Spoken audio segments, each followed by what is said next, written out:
Alde Aguinalde, Gabon. Gabon. Pantailak euskaraz, ongi etorri. Eskerrik asko. Lehenik eta behin, hasteko eta zuzenan joteko, Europan haizeak beltz xamar datortzkigu. Gidoia aldatzeko aukera ikusten diozu Europari? Bueno, lehenengo etxean saiatu beharko gera gidoia aldatzen, ez? Noski Europan ere saiatu beharko gerala, baina nik uste dut hain zuzen ere azken kanpaina honen bitartez, aldatu gidoia euskararen alde kanpainaren bitartez horretan jarri nahi izan dugu fokoa, ez? Bertako erakundek dituzten erantzunkizunetan, ez? Bertako erakundek dituzten erantzunkizunak. Asko dira erantzunkizunak eta pausuak nola esango zenuke orain nola dagoela egoera erantzunkizun horietan aurrera egiteko?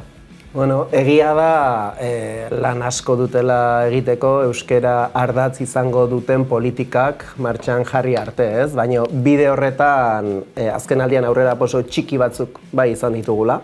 Esate baterako, Primeran eta Makusi plataformen sorrera aurrera pauso handia izan da, ez? Jadanik badaude euskerazko plataformak bai nagusientzat, bai gaztetxoentzat, eta hori guretzako garaipen txiki bat izan da, EITBek sortutako zerbait izan da, eta orduan EITB mugituarazi dugu norabide horretan, egia da gero, telebista linealean hobetzeko asko daukala, ez? Baina, plataformei dagokionez edo streaming plataformei dagokionez, aurrera pauso nabaria egon da.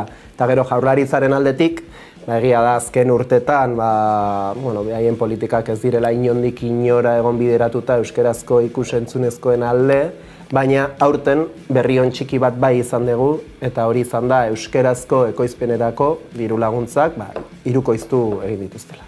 Izan ere, orain diozula, euskarazko ekoizpenak ez dira handiak, edo ez dira asko izan azken urteotan, orain akaso ikusten dira onddo txiki batzuk. Ze beti esan dugu, zenbat artista, zenbat jende baliogarri daukagun herri honetan, eta zenbat ekoizpen egin daitezken, baina dirurik ia inoiz ez, orduan hor ale batzuk ikusten hasi dira? Bai, oraindik ikusteko dago, ez? Asko hitz egiten da euskal zinemaren loraldiaz, eta Euskal Herrian egindako zinema agian bai areagotu da edo arrakasta gehiago izan du azken urtetan, baina euskal zinema guretzat euskerazkoa da, euskal literatura euskerazkoa den bezala, ez? Eta euskal zinemari dagokionez, datuak demoledoreak dira, 2023 guztian euskerazko fikziozko filme bakarra estreinatu zen zinemetan, Irati, kriston filma, noski, baina kriston apustu egin behar izan zuten hor zuzendariak eta delantalde osoak, erronka ekonomiko erraldoi horri erantzuna izateko eta zorionez arrakastaz egin izan dute. Baina fikziozko filme bat eta 3 dokumental, Iratxe Fresnegarena, Fermin Muguruzarena eta Josu Martinezena estreinatu ziren, 23an,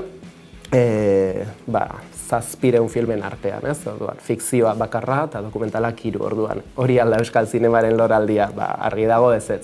Kontua da, orain arte azken urteetan, eta gainera azken 4 urteetan izoztuta zeuden ekoizpenera bideratutako diru laguntzak Eusko Jaurlaritzan, eta oso diru kopuru txikia bideratzeaz gain, 2,5 milioi urtean, horren 170 eta 180 artean gaztelerazko ekoizpenetara bideratua zegoen, ez dagoelako diru laguntza horietan, ez zegoelako kuotarik euskerazko proiektuentzat. Euskara baloratzen zen, ia meritu bezala edo, baina ez zegoen kuotarik euskerazko proiektuentzat. Aurten lortu dugu, guk Ibaia Euskal Ekoizle Burujaben elkarteak iaz agerraldi bat egin zuen Eusko Legebiltzarrean, eta nik usteet hor bota zituzten datuek lotxago herritu egin zituztela gobernukideak, eta orduan horrek asko lagundu du aurten aldaketa etorri dadin, ez? Aurten 2,5 milioi beharrean, 7,5 milioi izango dira ekoizpenera, zinema ekoizpenera, ikusentzunezkoen ekoizpenera bideratutako diru laguntzak, eta gainera horietatikan 4,5 milioi baino gehiago derrigor euskerazko proiektuentzat gordeta egongo dira. Tartean 2 milioi euro euskerazko telesaiak sortzeko, eta beste diru laguntza esparru guztietan ere, gutxi gora bera erdia gutxienez bermatuta egongo da euskerazko proiektuentzat. Orduan aurrera pauso oso handia da, eta espero dugu honek bai, errestuko diela hain maila altua duten euskal profesionalei, datozen urteetan euskerazko zinema egiteko aukera hori. Batzutan ematen du atzera begira jartzen garenean, ez dakit nire kasuan, akasoa, bai, gu gaztegilenean ez da esaten duguna, baina ez dago sentsazio bat leheno akaso euskal ekoizpen gehiago egiten zirela ikuste genituela, aukera gehiago genula, edo txikitako oroitzapenak akaso, baina nola da posible urten poderioz nun suposatzen nahi dugun euskeraren eta hizkuntza ofizialtasunaren bidea aurrerago joango litzatekeela gero eta gutxiagotea. Leheno ekoizpen gehiago ziren eta urkizu izan genuen orain dela gutxi hemen EITB-en inguruko liburua egin duela hizkuntzaren inguruaren oinarrituta eta badira hausnartzeko gauzak. Bai, hor egia esan, ulergaitza dirudien arren, erakunde, euskal erakundek kontrako norabidea indutez ikusentzunezkoak gure bizitzetan geroz eta pixu handiagoa hartzen joan diren heinean, Eusko Jaurlaritzak euskerazko ikusentzunezkoetara bideratutako politikak eta aurrekontuak eta baliabideak gutxitu egin dira. Erabat ulergaitza da, baina horrela gertatu da eta esate baterako euskerazko bikoizketaren krisi larria, ez? 1981ean iaia 1600 ordu bikoizten ziren ETBek edukiak, nazioarteko edukiak euskeraz emateko, 1600, eta 2022an 120 ordu eskasetan zegoen kopuru hori, ez? Pentsa, ze jaitsiera, ez? Orain egia da pixka bat igo dutela hori, bikoizketa orduen kopurua eta batez ere primeranerako edukiak bikoizteko eta baina ez dute euskal ekoizpenik ez dago ETB baten fikziozkoa, ez daude euskal telesaiak, ez daude euskal filmak eta ETB baten, salbu nerabentzat, aurrentzat dauden goazen eta irabazi arte, hori ere arrezagutu behar zaie dakaten arrakasta, eta horiek proiektu oso garrantzitsuak dira gazten eta nerabeen hizkuntza ohituretan eragiteko, baina helduentzako fikziorik ez dago, azken hamarkadan, Goenkale desagertu zenetik, esan daiteke. Errepikatzen ari dira orain, kontu. Bueno, euskal ekoizpen berririk ez dago, ez, ETB baten, eta bai hori, atzera pausua egin dugula, aurrera pausua egin baino gidoia aldatu, gidoiak aurrera egiteko ari garela, Gasteizen. Ikusi dugu orantxe pantailak euskaraz, elkarretaratzea handia, jende ugari, sinatzaile ugari, ze ongi dagoen ere noizean behin elkartzea eta ikustea badalan nukleo bat, anitza eta gogotsu. Bai, aldatu gidoia kanpaina esan, eragile ezberdinen artean abiatutako kanpaina da, esan bezala hori fokua hemen jartzeko beharra ikusten zuten hainbat eragilek, ez? Pantaiak euskerazetik asko ibiltzen gara, nazioarteko streaming plataformak, Europako legeria, Espainiako legeria, eta horietan intzitzen dugu asko, ez? Eta hainbat eragilek uste zuten Jaurlaritzari eta ETB-ri zuzenean eskakizunak egiteko kanpaina propio bat beharrezkoa zela, eta pantaiak euskerazetik noski ongi iruditu eta ongi iruditu zitzaigun, bestu genuen eta horren partaide izan gera. Kualitatiboki nik usteet oso kanpaina txukuna izan dela, 30 eragile baino gehiagoren babesa jaso du, euskalgintza guztia, hezkuntza mugimendua, ikastolak, sortzen, eskola publikoak, eta beste hainbat eragile txiki ere egon dira babesle bezala. Kriston kanpaina txukuna eginda komunikatiboki, gero zalantza hori jendea mobilizatzeko gaitasuna euskerazko ikusentzunezkoen alde zenbatekoa dagoen edo jendea zenbat mugiarazten duen horrelako gai batek, ez? Orduan agian Gasteizeko mobilizazioan jende gehiago espero genuen batzuk, o beste batzuk berriz iruditu zaie oso arrakastatua izan dela, ze inoiz ez da egin euskerazko ikusentzunezkoen alde mobilizaziorik, mobilizazio handirik, egin izan dira ekimen txikiak, egin izan dira kontzentrazioak, baina horrelako mobilizazio nazional mailako mobilizazio bat hainbat eragileren babesarekin lehenengo aldia zen, orduan egin ahal izatea hori aurrera pausotzat eta arrakastatzat hartzen dugu, baina esandakoa. Kualitatiboki oso baloraziona, kanpaina oso nahizen da, komunikatiboki, atxikimendu asko jaso ditu, orain balorazio formala edo ofiziala itea falta zaigu ez, eragile guztien artean, baina nik uste, aurrera begira izan dela ariketa interesgarria eta aurrera begira ere izango duena bere jarraipena. Izango du zalantzari gabe, eta hori alde batetara utziz eta urteak eman duena ikusiz, alde positiboak beti esaten dugu, ez da? Beti alde negatiboak badakigu zeintzu diran, tamalez asko direlako eta beste horretarako zaudetelako lanean eta eskertzen delako, baina alde positiborik ere bada aurrera biderik esan duzu hasieran plataformak eta badirela bidean, baina bada, ez da? Agian Gasteizen ikusi genuen irudia, gehiago gutxiago irudi bat ikusi genuen, ez dela gutxi Euskal Herrian. Alde positiboa gehiago.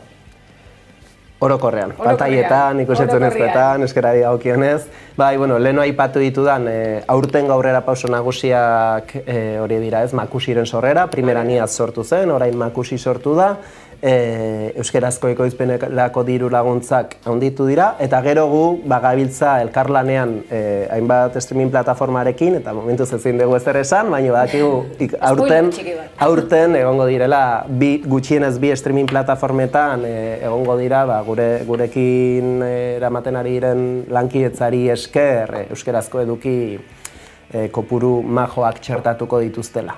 Eta, hori aurrera pauso polita izango da, baina, ez da, beti egia esan urteak daramazkigu agintariei haien ardura bete ditzatela eskatzen, ikusi dugu, ez dutela, ez dela haien lehentasuna, eta orduan gu zuzenean hasi gera haiekin hizketan, haiekin bilerak izaten, eta erantzuna harrigarriki positiboa izan da, eta gutxienez bi streaming plataformarekin elkarlanean gabiltza, pentsa ezina dirudi, ez, kultura elkarte bat, edo, ekimen bat, mugimendu bat, horretara iristea, baina horrela da. Beraiek euskerazko edukien zain daude, esan digute, plataforma bate baino gehiago, eta zain egoteaz nazkatu gera, bai haiek bai gu, eta orduan elkarlanaren bitartez euskerazko katalogak handituko dira pare bat plataformetan, hurrengo hilabetetan izango dugu horren berri.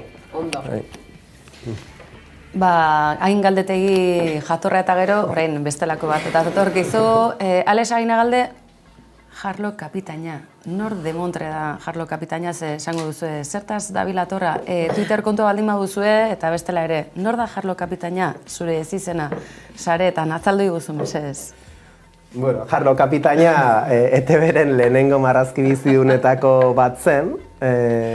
Zela, espazioko itxasontzi batean, espaziotik zijoan pirata bat, ez? Jarlo kapitaina, eta egia esan, hori ni oso txikian nintzen, marrazki bizidun horiek 84koak edo dira, baina Enekantak diska, hori nik anai arrebazarragoak ditut, eta etxean bagenuen Enekantak diska zela ETB-ren marrazki bizidunetako abestien diska mitikoa. Eta orduan, diska hori urtetan eta urtetan zehar, gurasoen etxean egon izan da, eta txikitan asko jartzen genuen, eta orduan nik hortik izan nuen gehiago telebistatik, baino gehiago hortik izan nuen Jarlo kapitainaren berri, eta bestia badakit, baino marrazkiak egia esan, ez dakit urtebetekin edo birekin, noiz bait ikusiko nituen, baino gutxi, bai. Jarriko lasai, Arturo Errega ere, atzean utziko dugu, tira, zenbat eta zenbat, esango dugu, garai historikoekin, garai politikoekin ere, Kristo ondoren, Kristo aurretik, erabiltzen dugu batzutan, gatozen beraz, Euskal ikusentzunezkoen sektore honetan dagoen Kristo aurreko ondorengo egunotan Kanesen menderdi dugu atzera. Tasio, badirudi Euskal zinemagintzak duela menderdi izugarrizko ausardia zuela, baita errelato politikoi begira ere, eta badirudi, ez dakit, menderdian aro digitalak mundua azpian harrapatu duen bitartean, Euskal Herrian zerbait misterioren bat egon akaso badago, galdera bihurri pare bat dauzkatzuretzat, Alex.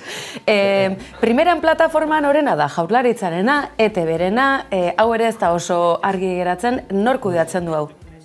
Berez, EITB-ri ematen zaio partida berezi bat, streaming plataforma hau sortu, kudeatu eta garatzeko. Berez, EITB-ri dagokio, baina lantalde propio bat dago EITB-ren, ezakit baitan edo kanpo, baina EITB-tik zuzentzen da esan dezakegu. Baina lantalde propioa dago hori primeran plataforma hori kudeatzen duena.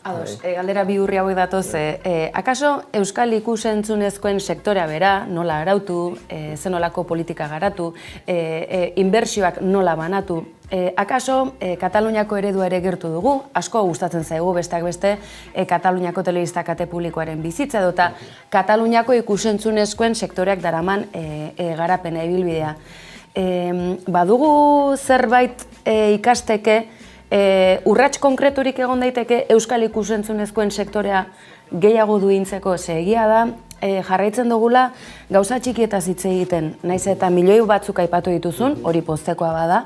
Ez dugu oraindik ere, ez dakit, txikira jokatzen ein batean, aintzat hartuta ze garai berezi bizi ditugun mundu zabalean, eta akaso Euskal ekoizpenak, euskarazkoak, euskal kosmogonia hori plataforma ezberdinetan eusteko, ez ote da beharrezkoa sektore indartsu bat. Nola ikusten duzu hau?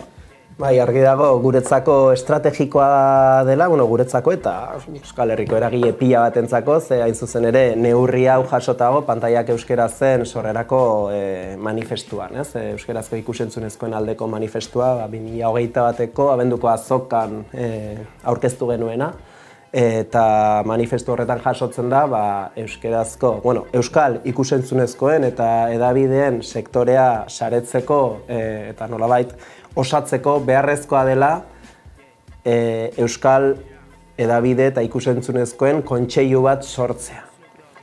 Kontseilu horrek arautu eta gainbegiratu eta aholkularitza emango lioke sektore osoari, telebista publiko, pribatu, streaming plataforma, irrati, hori Europar Batasunak 2000 urtean aholkatu zien estatukideei ikusentzunezkoen kontseiluak sortzea, pentsa, zenbat urte pasa diren, Kataluniak badauka ikusentzunezko kontseilu bat, Valentziak ere badu, berriki Andaluziak ere sortu du, Frantziak badu, eta Europa iparraldeko herrialde guztiek ere badaukate.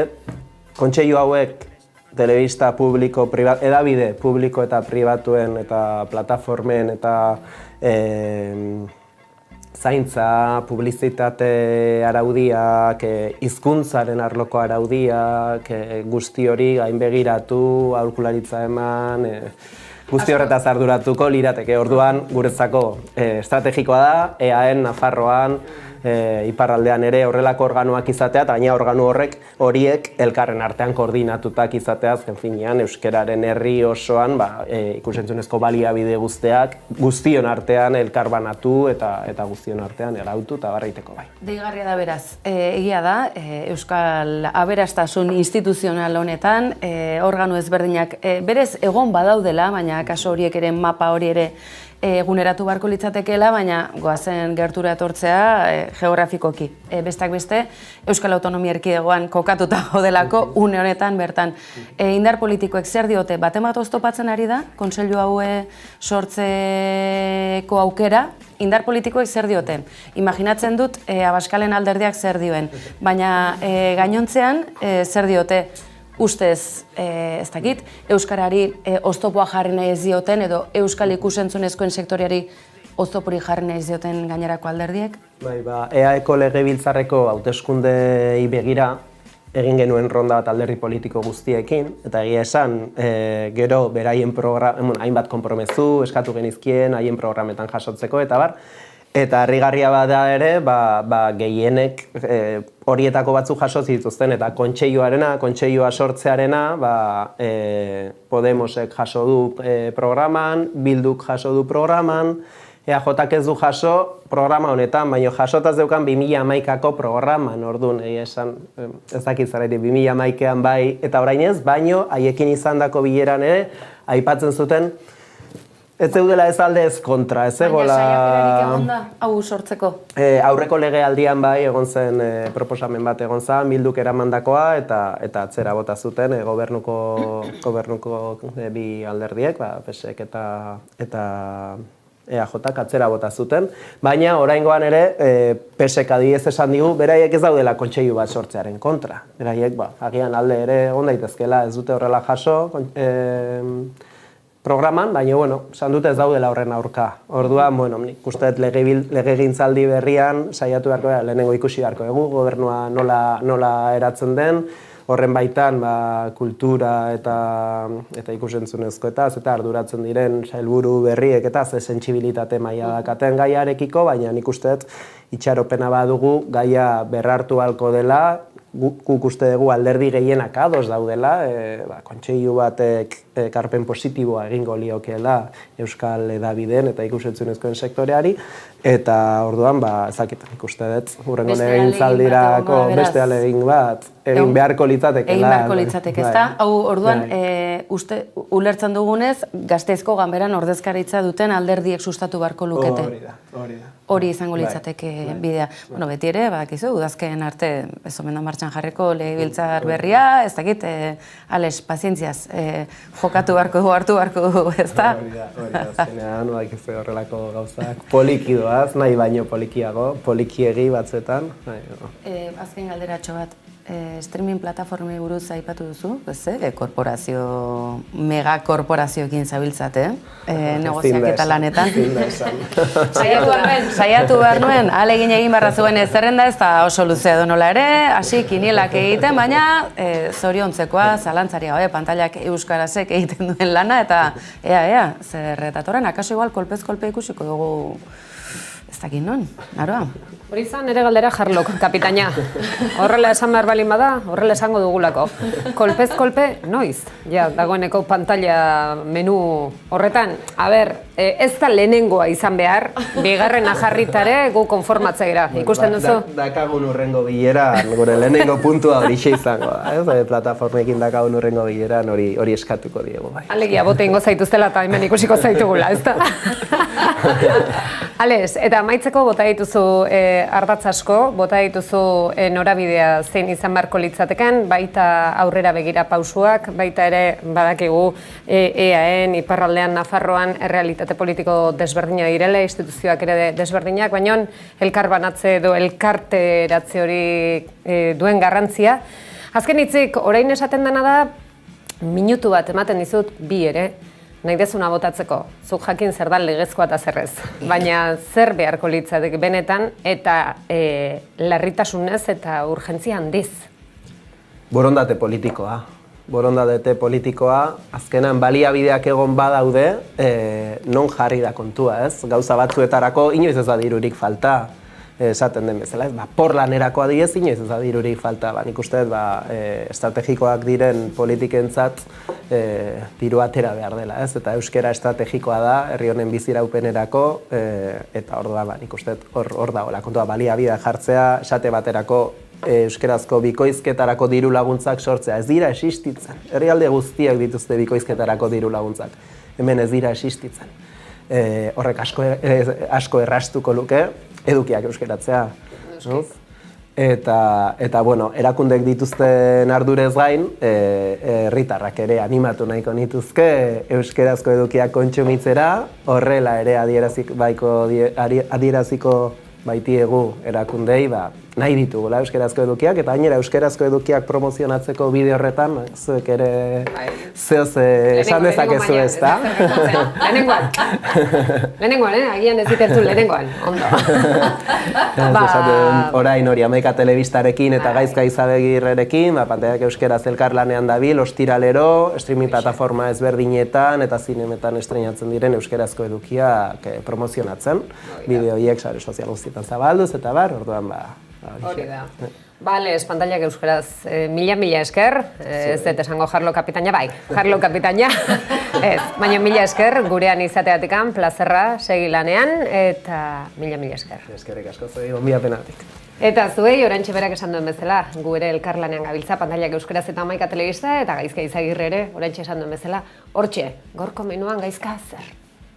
Kaixo, hemen gatoz berriro plataforma digitaletan euskeraz estrenatu diren eduki nabarmenak gomendatzera.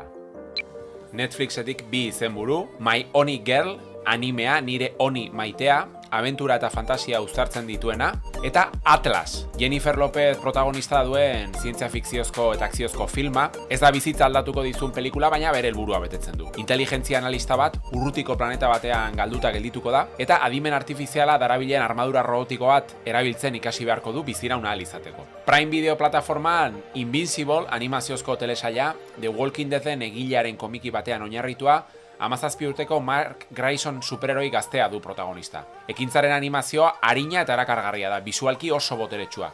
Baina zerbaitek definitzen badu tonuen eta generoen arteko oreka da. Filminetik 3 pelikulatzar gomendatuko ditugu. Midsommar, kultuzkoa bilakatu den beldurrezko filma, Ari Asterrek zuzendua. Intrigazko film honetan bikote estatubatuar bat da protagonista, eta lagun batzuekin 80 urtean behin Suediako herrixka batean ospatzen den udako jaialdi batera joango dira. Eguzkia inoiz ezkutatzen ez den herrialdean, amestutako oporrak igarotzen ari direla badirudi ere, pixkanaka amesgaizto bilakatuko da egonaldia. Taxi Driver, zer esan film honi buruz, Martin Scorseseren 1976ko maixulana, Robert De Niro eta Jodie Foster protagonista dituena, eta Fargo, Coen anaien harribitxia, William H. Macy, Frances McDormand protagonistak, aberats baten alabarekin ezkonduta dagoen gizon txepel eta uzkur batek 2 gaizkilei kontratatzen ditu. Helburua, bere Andrea baitzea. Baina, alabeharrez, ustekabeko 3 hilketa gertatuko dira eta polizia tartean sartuko da. Eta harribitxiak aipatzen hasita, azken gomendioa primeran plataformaan topatuko duzue, Unicorn Wars animaziozko filmarekin, film antibelizista zoragarri eta gordinonek, peluxezko hartzen eta adarbakarren arteko borroka aitzakia gisa erabiliz, hausnarketa politiko eta psikologiko sakona plazaratzen du.